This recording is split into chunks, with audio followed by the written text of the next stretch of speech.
Hi, I'm Denton, and we're here today at the Bayou Bar Ranch, and I'd like to talk to you a little bit about collection and impulsion. And this little short clip is really for nothing but for educational purposes. There's a lot of talk today about behind the vertical, being over collected and everything like that. And I want you to know why we collect horses, what it does to their stride, how it gives you the opportunity to have more impulsion with your horse, impulsion which is going forward. Today I've chosen this horse. He's a 7-year-old gelding. He's big and he's long, and so he's a good candidate to work on this video so you can see the difference in each way, whether with collection and without collection. What I'm going to talk to you about today isn't what I'm not telling you to show your horse this way.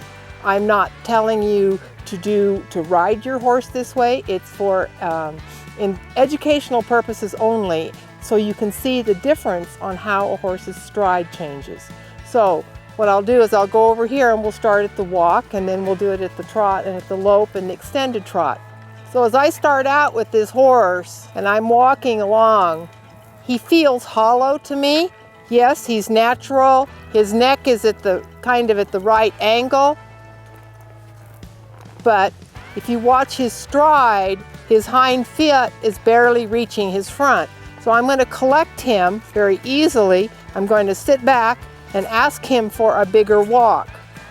Okay, immediately he lengthens his stride. See how much longer his stride is? He's very collected, he's very behind the vertical, and I can release him and keep that stride. When he loses it, I'll pick him up, bring him back into that stride. For me, the ranch riding, it's about extension of stride, all right? So I'm going to show you, so here he is. I can release his face, and I have a nice big stride. At the same time, I can bring him back, lengthen that stride, and release him back. Same thing at a trot. So as I come around the corner here,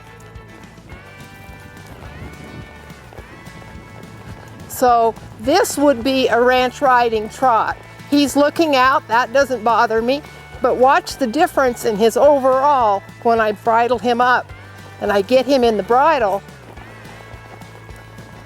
and then I can release him.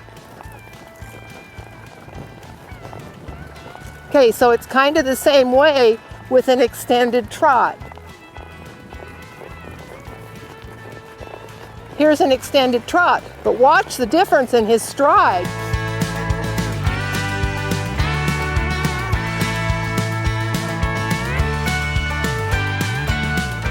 And collect him up.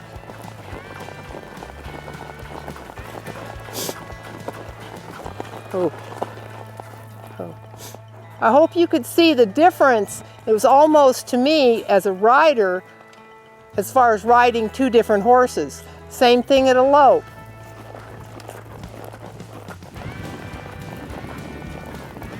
He's kind of doesn't have a true lope right there, but all I have to do is pick him up, correct him, get him in the bridle, make him be good, and then I can release him.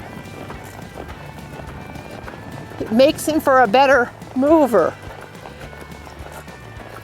The extended lope is the same way. I'll come down here. I'll ask him to move into the bridle. See his extension of stride? And then I can just release his face and he stays right there.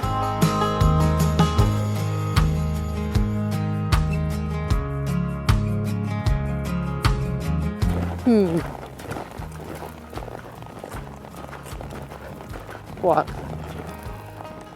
Again, get him in the bridle. Nice stride. See how he hit that stride?